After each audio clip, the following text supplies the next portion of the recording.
Hello again, welcome once more to Leopard Street, welcome back to the cellar. The still isn't fading because I forgot to film an intro for this one.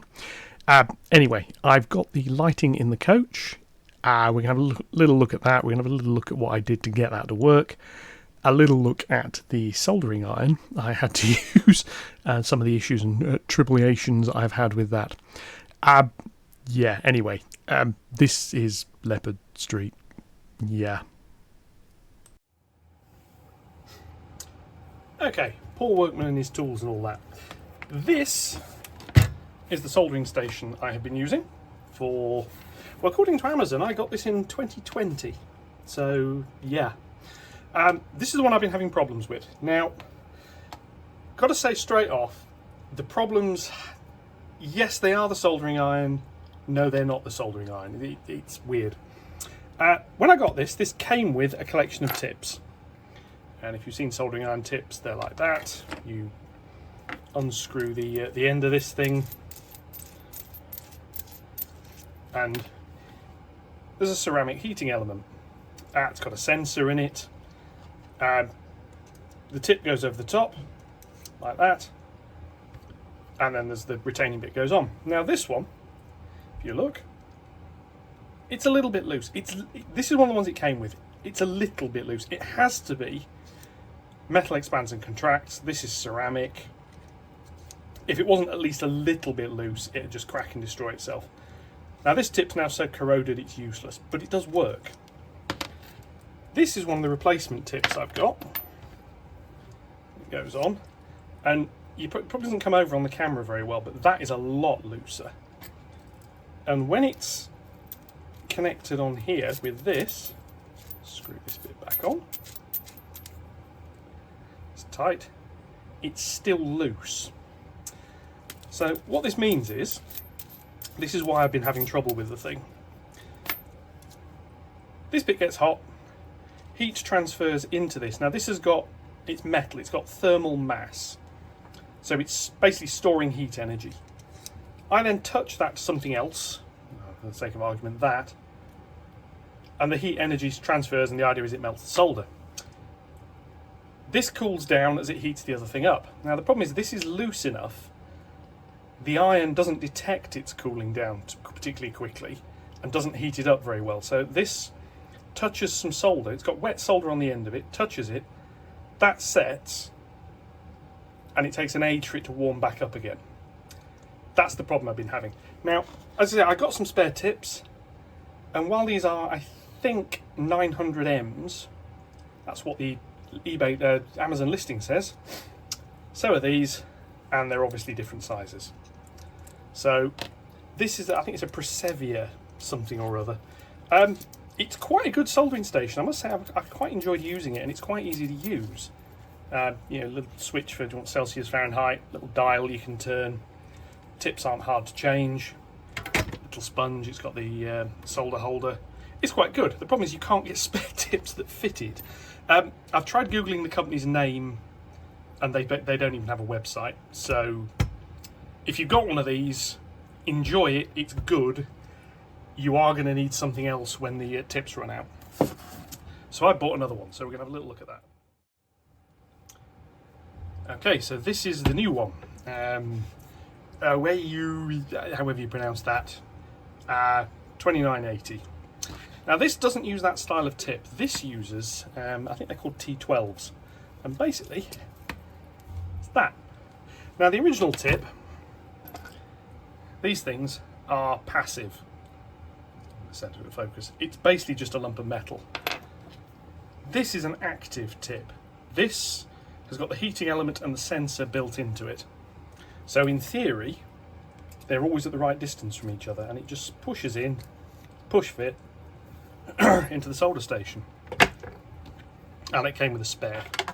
Weirdly, the solder thing is at the back, and there's actually a little hole. It's supposed to, you pull the solder out from underneath, but yeah, anyway, never mind. I'm just going to do it a slightly more traditional way and run the solder around the side, because that's covered in. There is again a little, take the lid off it, a little tip cleaning station here, so you've got the bit there. What this one doesn't have is a sponge. But anyway, so I'm going to I'm going to experiment. I've got this thing here. This is the beginnings of a DCC decoder to go inside a coach. And it was just getting very, very frustrating. So what I'm going to do is I'm going to power this thing up. I'm going to move the camera around. I'm going to power this thing up. We're going to try that. If it works, you'll have seen me doing a bit of soldering. And what I'm then going to do is I'm going to go and build the other one off camera, and we'll come back and have a look. So let me just plug all this in and set the camera up. Okay, let's see how this works. Ooh, straight away. It's set at 350. Now I've been soldering at 400. Basically because I couldn't get the damn thing to melt the solder. So let's have a little look. Let's move my light and magnifier so I can see what I'm doing. Now this board's obviously slightly knackered by virtue of the fact I put that much solder on the thing. So I'm going to... Ooh, that's melting nicely. And the temperature calibration on the thing is going bananas. That's, yeah, anyway, never mind, we'll see. Right, so how well can it do that wire? Oh, very well. Yep, that's working more or less straight away. So, put that back in there for a minute. Tip it clean before I put it away. So, yes, that's a win. So what I'm going to do, somewhere around here, I have a little circuit diagram. Now, this is the diagram for the decoder. I'm going to be making a slightly different version of this because I don't need all of the lights that that's got. I'm making that version, which is, as you can see, a complete mess, but I have at least had a look at it. So I'm going to go away and build this because you don't really need to see me do it, and then I'm going to be back. Okay. Here's the little board. It goes in. Get some of the wires tangled out of the way. Get in the way constantly. That goes in there. It might need a little bit of jiggery pokery just to get it to actually. Yeah, I need to go in and trim a few little bits and pieces here to get it to fit with the lid on. But anyway, there's the decoder. It is connected at the moment only to the little light on the back and to the wheels. I've given the wheels a damn good clean because I think they needed it. So, next up, put this on the track and we'll see what I can get it to do. I've tested it, I know it's recognised. What I need to do is see if I can get this little light on the end to work. The coach roof lights aren't connected yet. I'm going to have to do some reprogramming before I can do those. To do that, I've got to take the little chip out. So I'm going to do that in a bit. But first test, let's put this on the track and see if it works. Okay, here we are, sitting on the track. Basic light function, nothing. F1, nothing. F2, hey, we have a little tail light, which I can turn on and off. I quite like that. I may modify the brightness of that. I can't remember whether this board is actually set up to let me modify the brightness straight away or not. I'm going to have to go and do a little bit of software playing. But what I've got is a coach with a working brake light, a little tail light on the back, which I'm quite pleased with. So what I've got to do now, I need to go and do a little bit of software reprogramming for this thing. I'm not going to show that too much, but I'm going to get it so it can drive the LED strip. So I'm going to go do that. I shall be back in a mo. Okay, a little bit more fiddling later, a bit of code changing and what have you. So we now have the tail light, which we had before. However, that's quite dim. So I've got the ability, this is programming on the main, to change the brightness. So I'll go up to full brightness, quite bright. something a little bit more realistic perhaps. There we go. So that's working, that's responding. So what about the internal lights? They do have adaptive brightness. At the moment it doesn't work quite the way I want it to, but coach lights are now on. And if I tilt the lid slightly,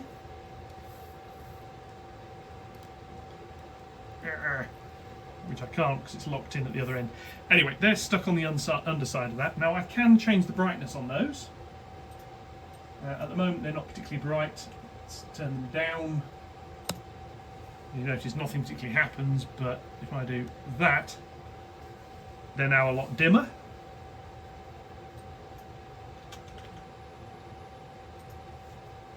Or I can turn them up a bit. There we are, much brighter. Go back to a slightly more sensible setting on that because I don't want them glaringly bright. So, the next step, I think that's actually on the rails properly. Look, can you derail slightly? That'd be why. Yeah, now on the rails properly.